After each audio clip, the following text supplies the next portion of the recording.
તો મિત્રો આજે તમારા માટે લાવ્યો છું ડીઝલમાં રોકેટ ગાડી, ડીઝલ સેવરોલેટ બીટ ગાડી 2012નું મોડલ રહેશે। સેકન્ડ ઓનર ગાડી છે।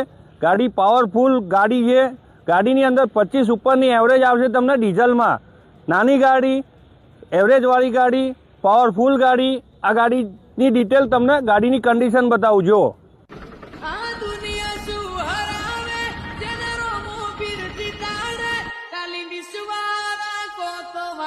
કિનારે પહોંચાડે નો દારાનો ઈ આધાર રામો દિલનો છે દાતાર મારો બાલાવાળો ભગવાન ભવ ભવનો આ દુનિયા શું હરાવે જેને રોમો પીર જીતાડે કાલી વિશ્વારા કોતવાડ કિનારે પહોંચાડે નો દારા જો ગાડીનું ઇન્ટિરિયર જોરદાર કન્ડિશનમાં ઇન્ટિરિયર, પાવર સ્ટીરિંગ આવી જશે, પાવર વિન્ડો